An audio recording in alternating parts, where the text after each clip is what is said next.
Baik Bapak Ibu, mari kita mulai pertemuan pagi ini dengan kita berdoa kepada Tuhan. Dalam nama Bapa dan Putra dan Roh Kudus. Amin. Maria menerima kabar dari malaikat Tuhan bahwa ia akan mengandung dari Roh Kudus. Saat Maria penuh rahmat Tuhan sertamu, terpujilah engkau di antara wanita, dan terpujilah buah tubuhmu Yesus. Santa Maria Bunda, doakanlah kami yang berdosa ini, sekarang dan waktu kami mati. Aku ini hamba Tuhan, terjadilah padaku menurut perkataan. Salam Maria, penuh rahmat Tuhan sertamu, terpujilah engkau di antara wanita, dan terpujilah buah tubuhmu Yesus. Santa Maria Bunda, doakanlah kami yang berdosa ini, sekarang dan waktu kami mati. Sabda sudah menjadi daging dan tinggal di antara kita. Salam Maria, penuh rahmat Tuhan sertamu, terpujilah engkau di antara wanita, terpujilah buah tubuhmu Yesus. Santa Maria Bunda Allah, doakanlah kami yang berdosa ini, sekarang dan waktu kami mati.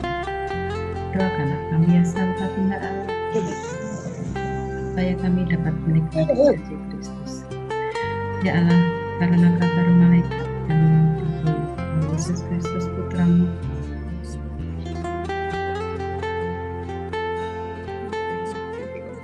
Zara dan salibnya, kami berkebangkitan yang mulia, seperti Tuhan dan Tuhan. Amin. Selamat pagi ya Putra dan bersama Bunda Maria kami bersyukur dalam keadaan apapun yang kami alami saat ini.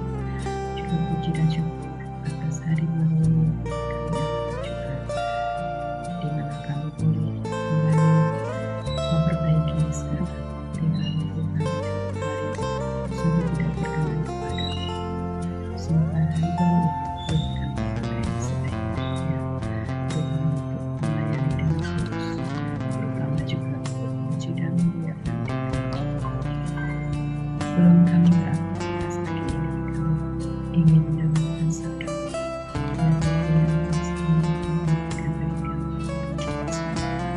pasti kami juga berdoa saat ini untuk saudara-saudara kami yang saat ini masih ada yang tertimpa musibah, terutama musibah banjir bandang ataupun bencana yang lain. Ya Allah, kiranya Engkau senantiasa mampukan iman mereka, iman aman sebagai sumber pengharapan, dan kiranya kembali mereka bangkit kembali untuk menapaki hidup dan masa depan. Dan akhirnya segala kejiran kami serahkan kepada Tuhan Putramu Yesus Kristus yang hidup dan berkuasa kita sepanjang segala masa. Amin. Dalam nama Bapa dan Putra dan Roh Kudus. Amin. Terima kasih. Silakan Romo.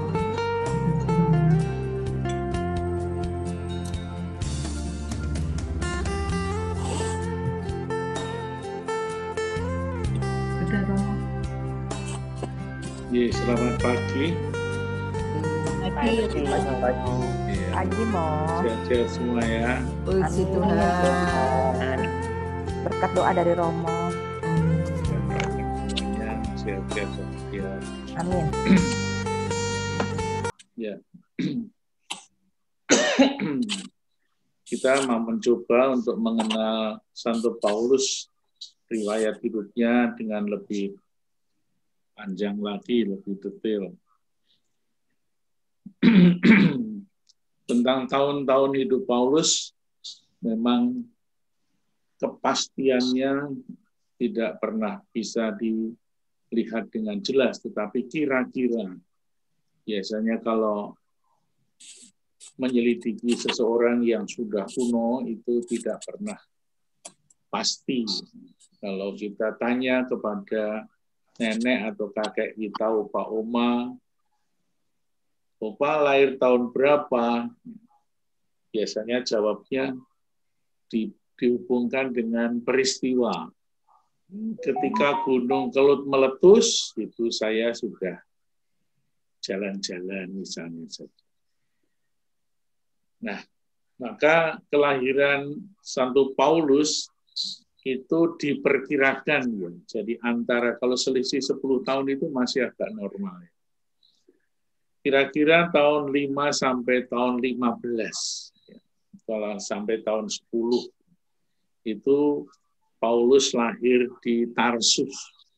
Kita biar hafal, kita ulang-ulang saja ya. Karena kata ini seringkali agak asing. Tarsus di wilayah Kilikia. Kalau kita melihat petanya itu ada. Paulus lahir di Tarsus. Jadi Tarsus itu daerah Turki sekarang ini. Lalu tidak diceritakan seperti apa, bagaimana dia kemudian pergi ke Yerusalem. Dia seorang yang sangat pandai, sehingga dia kemudian belajar agama Yahudi, mempelajari Taurat dan kitab para nabi. Dalam pembagian kitab suci, menurut pembagian dari orang-orang Israel itu dibagi menjadi 2 itu. Kitab Taurat dan para nabi. Maka seringkali kita mendengar di dalam Injil, Musa mewakili Taurat dan Elia mewakili semua para nabi. Maka sering disebut Musa dan Elia ketika Yesus menampakkan diri, menampakkan kemuliaannya di sana, di Gunung Tabor, ada Elia dan Musa. Dengan kata-kata yang lain, seringkali Taurat dan para nabi, atau Musa dan para nabi, dan lain-lainnya. Nah, diperkirakan waktu itu Yesus wafat dan bangkit, serta dimuliakan itu sekitar tahun 30. Tahun 30. Lalu baru Saulus atau Paulus itu belajar dari seorang tokoh rabi namanya Gamaliel, itu sesudah Yesus wafat dan bangkit mulia. Paulus mendapatkan pendidikan di Yerusalem, pendidikan yang sangat ketat. Dari pengakuannya sendiri, dia mengatakan, aku dididik dalam mazhab yang paling keras. Jadi Paulus itu sangat radikal.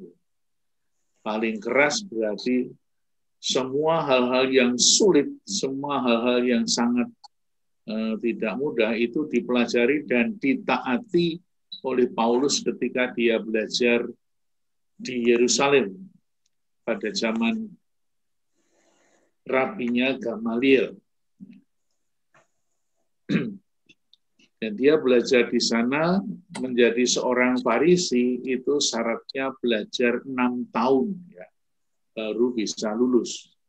Selain dari pelajaran yang pokok, ada pelajaran ekstrakurikuler macam-macam.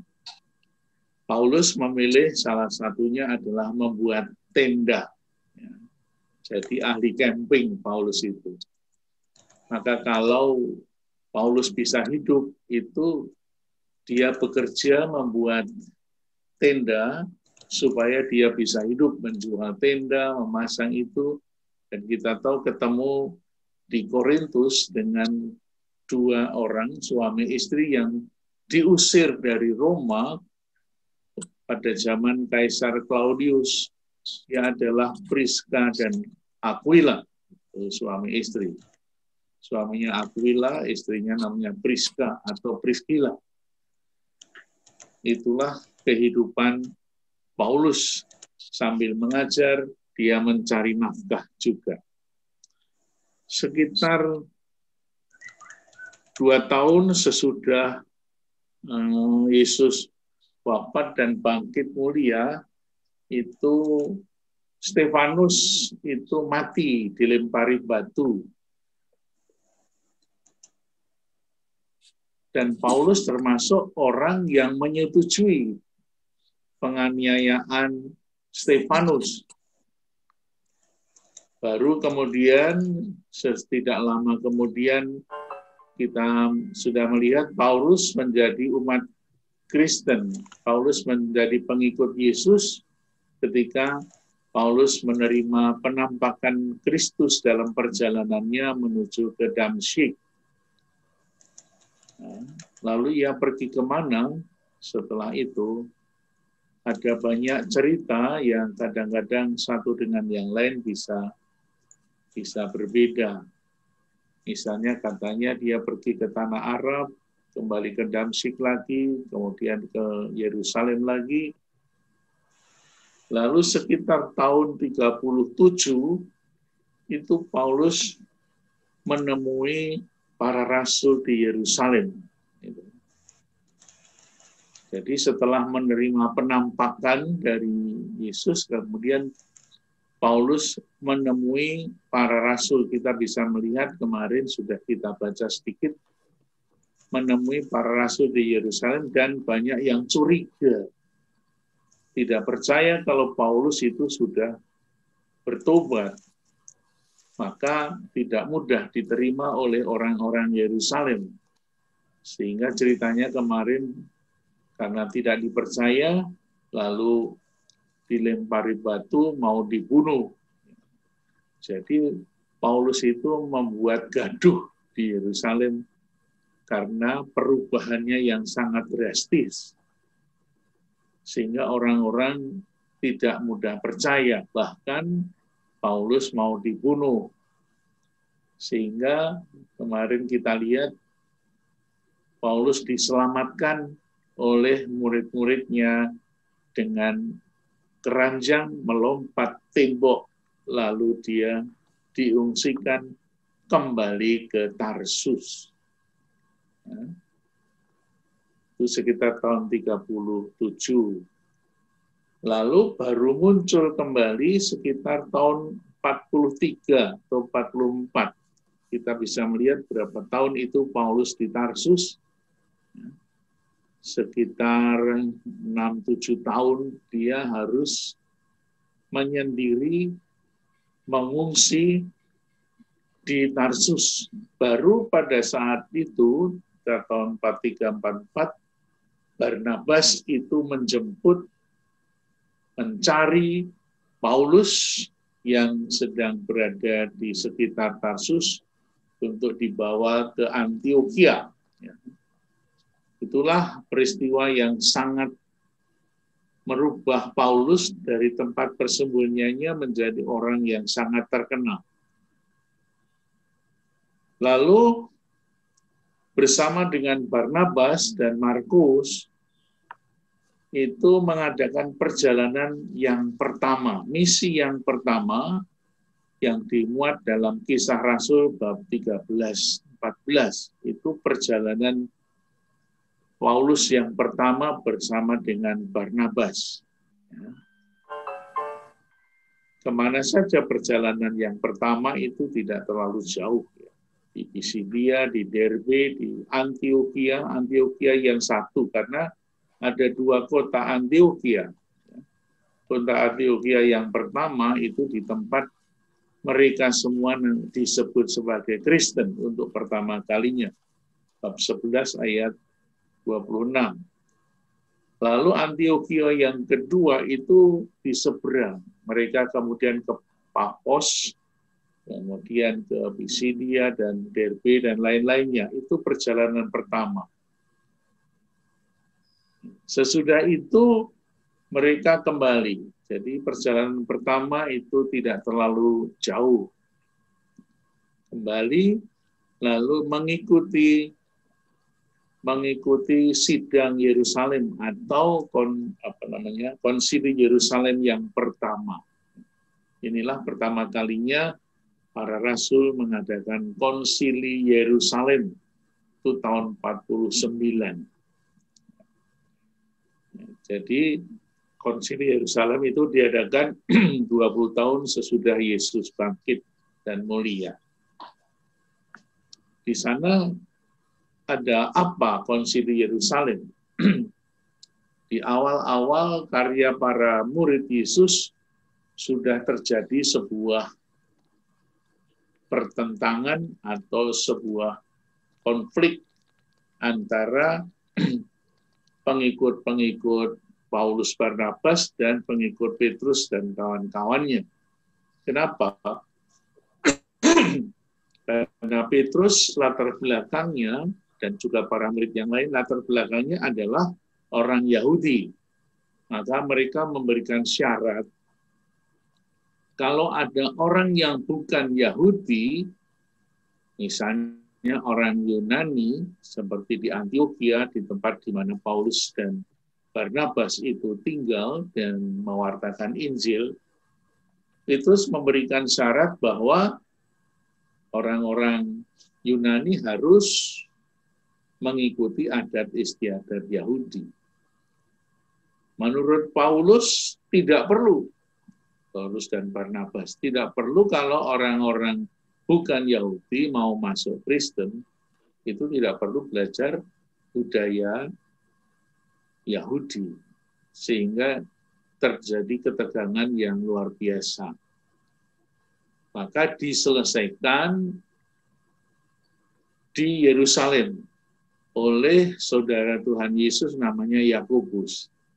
Jadi Yakobus ini ada 3 sebetulnya nama Yakobus. Satu, Yakobus anak Zebedeus itu dibunuh pada tahun 44.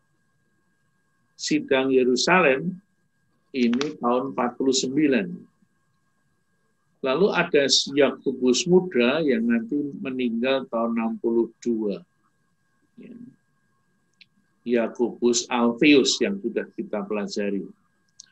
Lalu ini Yakobus siapa yang ikut menjadi pemimpin dan mengambil keputusan untuk menyelesaikan konflik. Ini di dalam kitab suci disebut Yakobus saudara Tuhan. Jadi saudara Tuhan Yakobus ikut menjadi orang meskipun tidak termasuk dari 12 rasul. Tapi Yakobus saudara Tuhan ini kemudian menjadi pemimpin Yerusalem yang juga menjadi pemimpin dari konsili Yerusalem. Akhirnya diputuskan dan ketegangan itu kemudian berakhir. Nanti kalau kita melihat surat Paulus kepada umat Galatia, ketegangan itu menjadi lebih kelihatan antara Petrus dan Paulus. Tapi semuanya kemudian selesai berakhir dengan sebuah keputusan bahwa orang-orang yang bukan Yahudi kalau mau menjadi murid Yesus tidak harus mengikuti budaya atau tradisi Yahudi. Misalnya Sabat, lalu harus disunat, lalu mengikuti ajaran-ajaran yang lain. Sangat keras. Dan Paulus sendiri mengatakan sebagai orang yang sudah menjadi Yahudi dan belajar dari Gamaliel, dia menolak, bahkan meninggalkan segala-galanya. Bagaimana misalnya salah satu dari sekian aturan Sabat, bagaimana Yesus melanggar hari Sabat, hanya soal-soal yang sederhana, tetapi karena melanggar hari Sabat, dihukum mati. Dari 613 aturan yang ada dalam budaya Yahudi, itu dilakukan oleh Paulus dengan ketat. Lalu misalnya saja tentang hari Sabat, itu sekitar ada 39 aturan hari Sabat yang harus ditaati.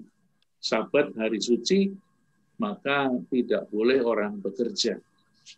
Salah satu contohnya misalnya kita pernah baca pasti ya, ketika Yesus menyembuhkan orang yang buta. Orang yang buta.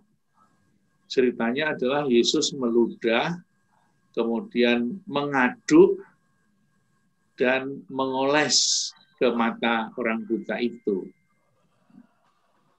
Jadi ini Yesus punya kesalahan dua kali.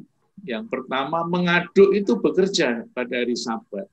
Mengaduk di tanah. Ya, termasuk kalau ibu-ibu itu mengaduk apa ya? Di dapur itu mengaduk nasi atau mengaduk macam-macam itu, nah itu satu bekerja. Lalu dua, mengoleskan adukan itu ke matanya orang buta. Berarti itu sudah dua kali Yesus bersalah, maka harus dihukum mati. Itulah yang terjadi. Dan Paulus menolak itu semua, seperti yang dikatakan di dalam suratnya kepada umat di Filipi. Semuanya itu kuanggap sampah karena Kristus lebih mulia. Lalu sesudah ada konsili Yerusalem, itu Paulus kemudian mengadakan perjalanan yang kedua. Nanti kita mau lihat mungkin minggu depan tentang perjalanan itu dalam peta yang sudah disiapkan Ibu Regina. Ya, perjalanan kedua itu Paulus tidak lagi bersama dengan Barnabas dan Markus. Paulus tidak mau ada sedikit perbedaan pendapat dengan Barnabas, sehingga Paulus memilih berjalan keliling bersama dengan temannya yang namanya Silas. Itu menjelajahi di tempat yang kemarin pernah dilewati, Likaonia, di Pisidia, kemudian Galatia, sampai ke Makedonia. Makedonia itu sudah perbatasan dengan Eropa, itu di Filipi, di Tesalonika, kemudian di Athena, dan Korintus. Itu ada dalam bab 15 ayat 36 sampai 18 ayat 22. Itu perjalanan yang kedua. Jadi perjalanan pertama itu sebelum konsili Yerusalem, yang kedua sesudah konsili Yerusalem. Berpisah dengan Barnabas. Selama beberapa waktu, si Paulus itu tinggal di kota Korintus. Misalnya saja, Paulus pernah tinggal di Efesus itu selama 3 tahun. Di Korintus, dia juga selama 3 tahun, bahkan lebih. Pernah juga tinggal di Yunani. Itu perjalanan yang kedua. Lalu perjalanan yang ketiga, kita melihat dari Kisah Rasul bab 18, mulai ayat 23 sampai akhir dari perjalanan Paulus itu sampai di Roma. Ya, muter-muter di situ. Perjalanan ketiga ini bersama dengan siapa? Bersama dengan Titus. Ke Galatia lagi, ke Frigia, lalu tinggal di Efesus, dan akhirnya kembali ke Yerusalem, dan nanti ke Roma. Pada tahun 55, ketika itu Paulus dalam perjalanan ketiga, kemungkinan dia menulis surat kepada orang Galatia, itu di Efesus.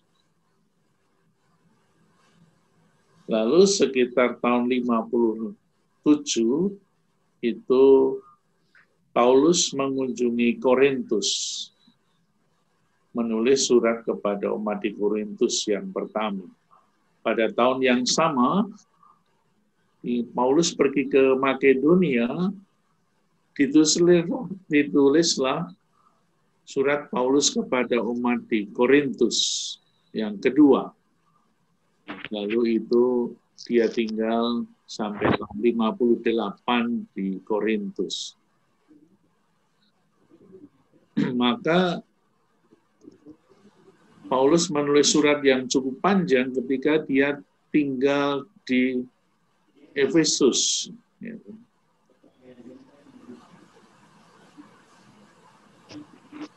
Lalu surat, biasanya Paulus itu menulis surat itu sesudah mengunjungi tempat yang ia kunjungi. Satu atau dua surat yang ada dalam tulisan Paulus yang tidak pernah dikunjungi sebelumnya adalah suratnya kepada umat di Kolose dan kepada umat di Roma. Surat Paulus kepada umat di Roma itu cukup panjang karena Paulus menulis dalam permenungan yang sangat komprehensif, yang sangat pengalamannya cukup banyak sehingga dia bisa menulis lebih rapi di dalam tulisannya kepada umat di Roma. Lalu sekitar tahun 58 dia kembali ke Yerusalem dari Miletus sekitar Efesus. Dan di sanalah sampai tahun 60 dia dipenjarakan di Kaisaria. Ya. Kaisaria itu dekat Yerusalem. Kalau kita waktu itu pergi ke Israel, itu dari Gunung Karmel sampai ke Yerusalem itu kita melewati daerah Kaisaria. Misalnya di sana ada semacam aquadak, gitu, saluran air dari Karmel, ya, karena di Gunung Karmel banyak air, untuk dibawa ke Kaisaria. Zaman Herodes pada waktu itu. Lalu tahun 61 sampai 62 itu Paulus hidup di Roma sebagai tawanan, ya, tawanan orang-orang Roma. Dan di dalam tawanan di penjara itulah Paulus menulis surat. Ya. Surat kepada siapa? Kepada umat di Kolose, kepada Efesus, kepada Filemon. Ya, kita tahu kisah surat Paulus kepada umat di Filemon itu sangat terkenal dan hanya satu halaman ya, ketika dia dipenjara di Roma. Sesudah itu kita tidak tahu banyak tentang kegiatan Paulus. Ya. Meskipun Paulus waktu itu ingin pergi ke Spanyol, tetapi dia tidak pernah menceritakan apa yang dibuat. Tidak ada data di sana. Dan kita melihat tahun 64 itu Paulus sudah masih di Roma. Dan pada saat itulah zaman Kaisar Nero. Kaisar Nero itu membakar kota Roma. Dan orang-orang Kristiani yang ada di Roma dituduh sebagai kelompok Kristiani yang membakar kota Roma. Padahal yang membakar si kaisarnya sendiri, Kaisar Rodosinting. Dia senang melihat api yang berkobar. Sehingga orang-orang Roma marah. Lalu Nero mengatakan itu yang membakar orang-orang Kristiani. Sehingga banyak orang Kristiani teraniaya, banyak yang dibunuh, menjadi puncak dari penganiayaan. Lalu pada zaman yang sama, Paulus menulis surat kepada Timotius dan Titus sekitar tahun 65. Dan tahun 67, Paulus ditangkap di Roma dan akhirnya dibunuh sebagai martir. Pembunuhan atau pemenggalan Paulus, karena Paulus punya warga negara Roma, maka tidak boleh disalib. Maka Paulus mati dipenggal kepalanya di sebuah desa dekat gereja Santo Paulus sekarang ini. Biasanya luput dari peziarah-peziarah, jarang orang mampir ke sana, yang disebut Desa Trefontan. Itulah sedikit banyak riwayat singkat dari Paulus. Ya. Lalu surat-surat yang ditulis oleh Paulus itu jumlahnya berapa? Yang tertulis di kitab suci kita ada 13. Nah, itulah sedikit riwayat yang mungkin nanti bisa kita lanjutkan untuk pertemuan berikut. Terima kasih. Tuhan berkati. Terima kasih Romo. Terima kasih Romo. Ya, yuk, silakan Bapak Ibu yang ingin bertanya.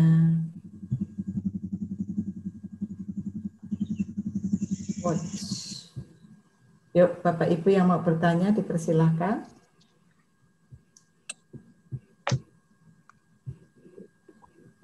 Mungkin nggak ada yang bertanya karena ini hanya riwayat hidup. Tanya, Mo. Oh, ada. Mo, Ya. itu yang pada saat Paulus menerima pendidikan yang di Yerusalem dengan Gamaliel itu, dengan apa yang selain hukum Taurat, dia juga dengan para nabi itu dengan siapa aja, Mo? Itu dengan Gamaliel semua. Gamaliel itu tokoh rabi yang sangat terkenal di Yerusalem. Mungkin yang disebutkanlah hanya rektornya ya, Gamaliel. Mungkin ada stafnya, tapi tidak pernah disebutkan dalam kitab suci. Ya. Karena waktu itu zaman para rabi namanya. Rabi itu guru agama yang mengajar.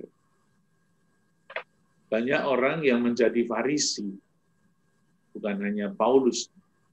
Maka disebut kelompok-kelompok orang Farisi dan orang Saduki. Ya. Jadi di dalam dunia orang Yerusalem ada dua kelompok besar atau dua partai besar. Ya. Yang kecil-kecil juga ada. Yang paling besar adalah paling berkuasa. Dari kelompok-kelompok elit itu namanya orang Saduki. Mereka juga punya kemandian dalam kitab suci, Taurat, ahli Taurat. Tetapi orang yang ahli Taurat belum tentu orang Farisi atau orang Saduki. Ya. Tapi orang Farisi pasti ahli Taurat. Gitu. Jadi Gamaliel adalah seorang rabi yang sangat terkenal dan fanatik yang mendidik banyak orang, termasuk yang disebut Nikodemus. Nikodemus itu adalah orang Farisi yang kemudian menjadi pengikut Kristus. Kita tahu Nikodemus itu orang Farisi yang di mata Yesus ternyata bodoh sekali. Ketika bertemu dengan Yesus, masa kamu ahli Taurat tidak tahu tentang hal ini? Lalu Nikodemus menjadi murid Yesus meskipun melalui sebuah perjumpaan yang diam-diam, takut-takut, dan hanya malam hari dia berguru pada Yesus. Akhirnya membela Yesus dan ikut menguburkan Yesus. Jadi dalam Injil Yohanes ada 3 bab yang menceritakan tentang Nikodemus, orang Farisi yang menjadi pengikut Yesus. Bab 3, bab 7, dan bab 19. Ya, jadi itulah yang dipelajari oleh Paulus dalam pelajaran di Gamaliel untuk menjadi seorang Farisi. Gitu. Maksud saya berarti memang betul-betul dia mempelajarin perjanjian lama itu ya, Mo ya? Iya, karena perjanjian baru kan belum ada. Iya. Ya, perjanjian lama dan menjadi orang yang sangat fanatik, garis keras, mazhab yang keras, dia mengatakan. Saya termasuk orang yang sangat keras dan fanatik dalam perjanjian lama. Dan adat istiadat orang-orang Yahudi. Sehingga ketika dia dipanggil untuk menjadi murid Yesus dalam perjalanan, disitulah dia mengakhiri segala-galanya dan menjadi pengikut Kristus. Dan tidak lama kan dia kemudian ketemu lagi di Yerusalem untuk mewartakan Yesus. Itu luar biasa. Tidak lama sesudah mendapat penampakan, buta, kemudian dibaptis, makan, kemudian seger lagi, melek, langsung dia mewartakan Injil. Maka orang-orang kemudian curiga. Kemarin baru saja menganiaya orang Kristen, kok sekarang percaya pada Yesus. Maka di dalam surat Galatia kan dikatakan, aku itu dipanggil, dikatakan sebelum lahir, gitu. Dan berada dalam kandungan ibuku dipanggil oleh Yesus. Itu simbolikan. Ya, jadi menjadi orang Kristen bukan pada saat dia sudah lahir, tetapi sebelum lahir. Lalu di dalam suratnya kepada di Korintus, 1 Kor 15 ayat 8, itu dia mengatakan dipanggil sebelum waktu. Itulah kehebatan dan kekhususan dari Paulus. Tidak dengan yang lain. Terima kasih, Mo. Thank you, Mo. Ya. Ada yang lain? Silahkan. Mo. Ya. Perjalanan Paulus yang kedua itu setelah Konsili Vatikan ya, Konsili Yerusalem. Iya. Lalu berarti Paulus juga ikut dalam itu ya, ikut dalam Konsili Yerusalem itu, kemudian hasilnya apa gitu loh kamu buat jemaat gitu. Ya, karena Paulus dan Barnabas itu kan mengajar di Yunani dengan budaya Yunani. Sehingga dengan pengajaran Paulus dan Barnabas di Antioquia, itu banyak orang yang bukan orang Yahudi, yaitu budaya Yunani, itu pada tertarik dan menjadi Kristen. Maka ketika ada utusan dari Antioquia, itu kan terjadi perdebatan yang lama, bahwa Pak Petrus sebagai orang yang tinggal di Yerusalem memberikan syarat yang sangat keras ketika orang-orang Yunani yang tidak tahu budaya Yahudi itu mau menjadi Kristen. Karena apa? Karena orang-orang Yerusalem setelah menerima pewartaan Petrus dan kawan-kawannya, mereka mau menjadi Kristen, tapi latar belakangnya budaya Yahudi dengan aturan yang 613 itu. Sehingga orang-orang Yahudi yang menjadi Kristen, seperti Petrus dan kawan-kawannya, juga memberikan syarat yang sama. Paulus dan Barnabas tidak mau terima. Kami ini tidak tahu apa-apa tentang budaya Yahudi. Kalau mau masuk Kristen, ya masuk saja, tidak usah belajar budaya Yahudi, aturan-aturan yang sangat ketat dalam dunia Yahudi. Sehingga di situ terjadi perdebatan yang keras. Ya. Dalam Kisah Rasul tidak terlalu kelihatan. Tapi ketika Paulus menulis surat kepada umat di Galatia, Paulus mengungkapkan perdebatan itu sangat keras sekali. Sampai dikatakan Petrus itu berbuat seperti orang kafir. Itu Paulus mengungkapkan dalam suratnya.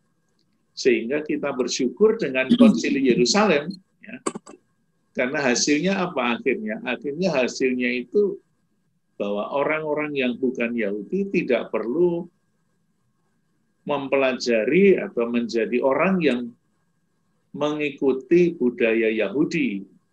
Dan inilah suatu kegembiraan bagi Paulus dan Barnabas dan bagi seluruh dunia. Bayangkan kalau kita mau menjadi Katolik harus belajar budaya Yahudi dan mengikuti budaya Yahudi, itu sangat berat sekali. Ya. Akhirnya apa yang terjadi? Budaya Yahudi itu sangat keras. Dan kalau tidak hati-hati seperti teroris nanti. Ya, sekarang ini kan teroris ini sangat keras sekali. Karena apa? Budaya Yahudi itu kalau selain orang Yahudi itu dianggap kafir. Dua kata yang sangat merusak relasi itu adalah kata kafir dan halal, haram. Itu ya Romo, termasuk tidak diwajibkan untuk sunat itu ya, hukum sunat itu ya. Itu salah satunya. Salah satunya ya. Ya.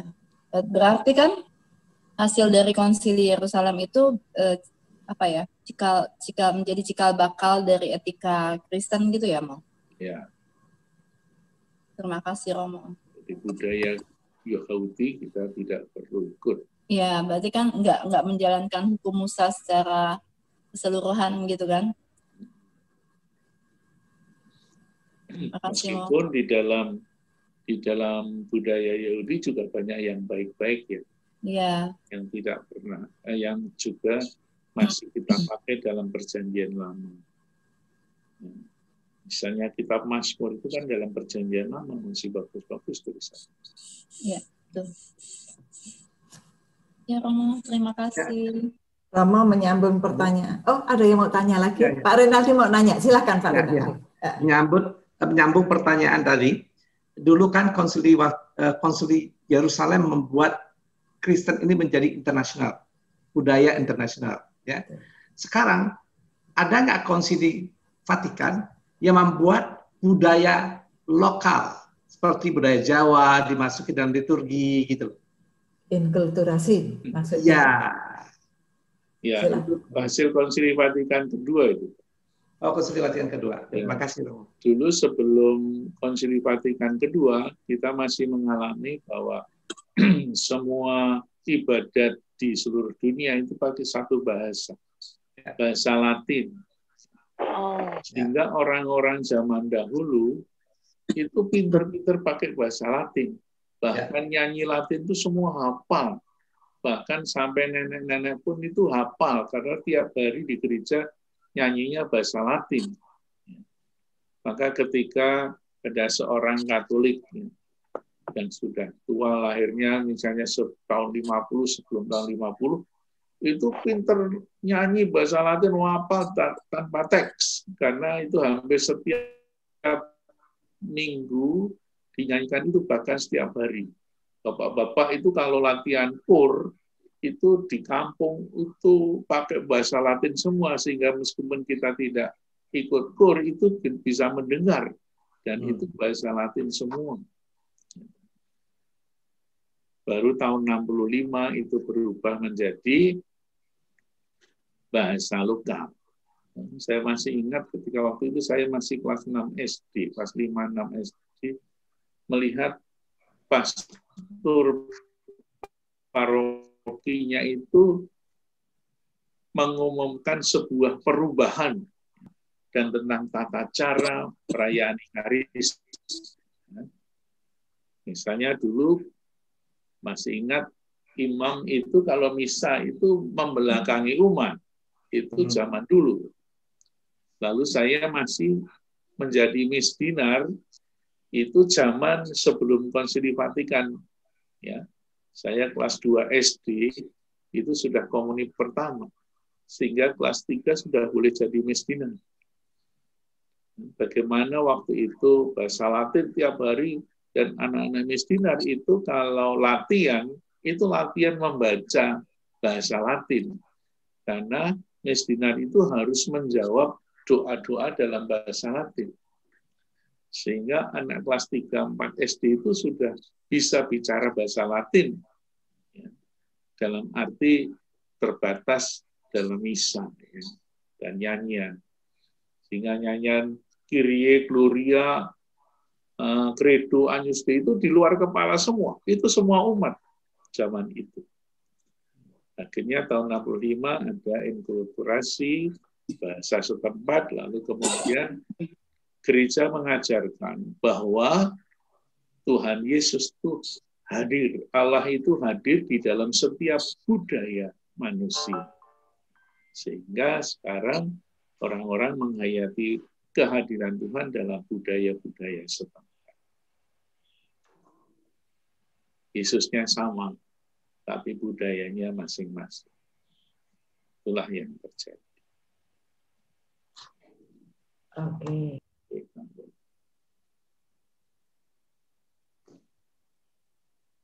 Bure, unmute Bure. Sorry. Baik, terima kasih banyak Romo. Ini waktunya sudah jam 6.45.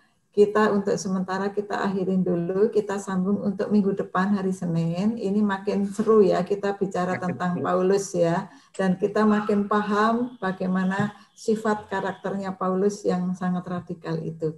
Tapi tadi Bure mau nanya katanya. Minggu depan aja, nggak apa-apa. Saya seling WA-an Japrian, nanti Japri aja sama Romo, nggak apa-apa. Saya beri kesempatan ke yang lain, teman-teman yang lain dulu aja, nggak apa-apa. Ya, gitu ya Romo ya. Baik, terima kasih banyak Romo atas pengajarannya pagi ini. Bu Udit, halo, selamat pagi. Ini Bu Udit itu juga pakar kitab suci nih, Mo. Sering ketemu sama kita di dekanat ya, Mo ya. Baik, makasih atas kebersamaannya pagi ini. Kita lanjutkan untuk minggu depan, hari Senin. Kita ketemu lagi dan ditunggu kebersamaannya. Silakan Bu Angel, Bu Aning. Baik, kita akan akhiri pertemuan pagi hari ini bersama-sama. Kita berdoa. Dan Bapa dan Putra dan Roh Kudus. Kembali kami mengucap syukur yang Bapa atas pengajaran hari ini, di mana banyak teladan yang boleh kami terima, terutama dari Santo Paulus. Dan semoga dengan teladan para santo dan santa membuat iman kami tidak sering goyah, bahkan kami bisa mewartakan sukacita dan keselamatan, dan kami terjauh dari rasa mengeluh ataupun mengesah atas segala pengalaman hidup yang boleh kami alami. Dan sebentar lagi kami akan beraktivitas seperti sedia kala. Kiranya Engkau juga dampingi kami agar semuanya mendapatkan kemudahan dan kelancaran. Dan akhirnya kami serahkan hidup kami pada penyelenggaraan ilahi ini. Kami mohon berkat dari